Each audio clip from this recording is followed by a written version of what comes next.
Hey guys, welcome to another World of Warcraft commentary. Today I'm going to be discussing the newly formed Outlaw Rogue class, formerly the Combat Rogue.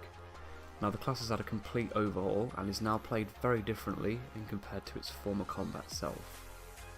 Firstly, I know this is quite a late guide as the majority of the people will already be adjusted to the changes, as the pre-patch did come out quite a while ago now. However, this is more aimed at the people that will be returning in time for Legion's release, and these people of which perhaps won't be too comfortable with how the specialisation is now played. So let's get into it. Shallow, moderate and deep insight have been removed from the game. Finishers no longer reduce cooldown times, however a new talent called Roll the Bones does have the ability to do this, but I'll get into that later.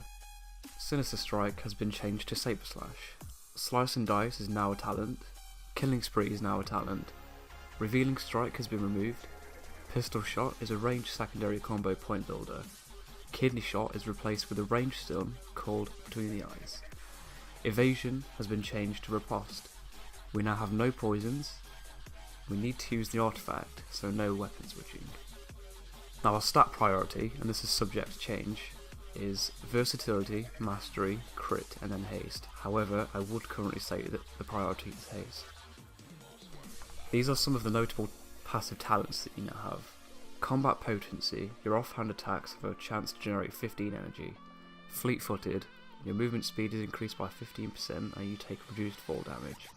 Mastery, Main Gauche, your main hand has a percentage chance to trigger an attack with your offhand in physical damage.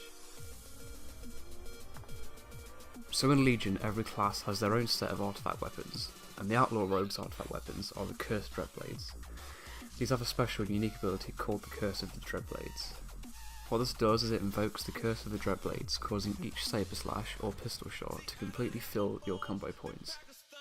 However, the Dreadblades will consume 5% of your health when you use a finishing move for the next 12 seconds.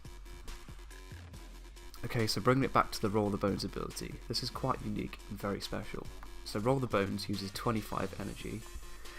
It is a finishing move that rolls the dice of fate, proving a random combat enhancement. It lasts longer per combo point. 1 point is 12 seconds, 2 points 18 seconds, 3 points 24 seconds, 4 points 30 seconds, 5 points 36 seconds.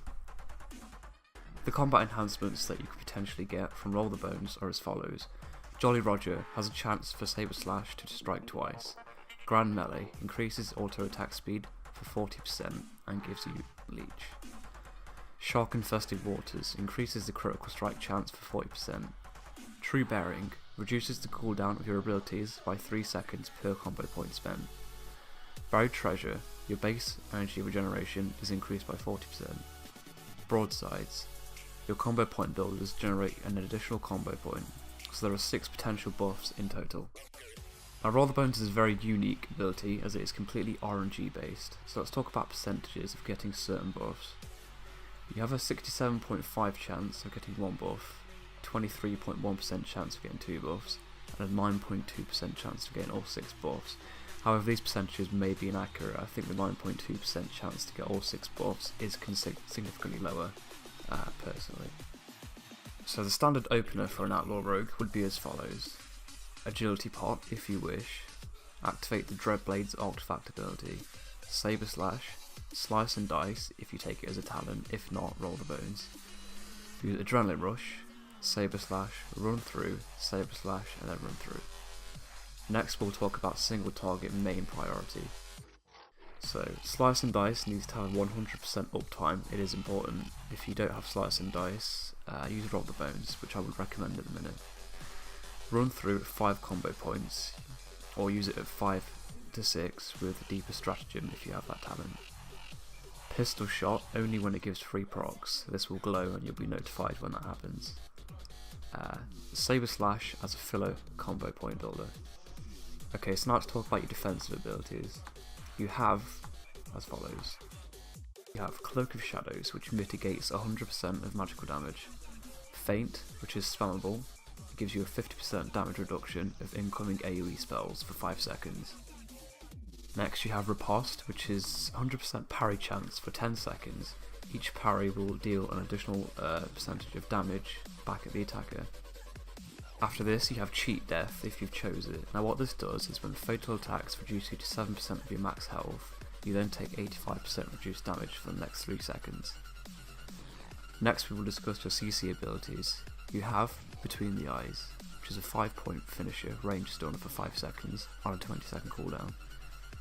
You have Gouge, which incapacitates the target for 4 seconds, which does break on damage. You have Sap, which incapacitates the target for 1 minute in PvE. Blind disorientates the target for 1 minute in PvE. Bribe bribes non-player humanoids to level X, which scales with your character level. If you watch my other videos, you will understand this ability better. This causes a target to fight for you for 5 minutes. And then lastly you have Parley if you take it in the Talons, which pacifies a target not in combat for 5 minutes in PvE. Now I do want to clarify that it's not currently viable to take Slice and Dice over Roll the Bones, as it does replace that ability, and this is because right now it is a DPS loss of about 15%. However, at level 110 this could change.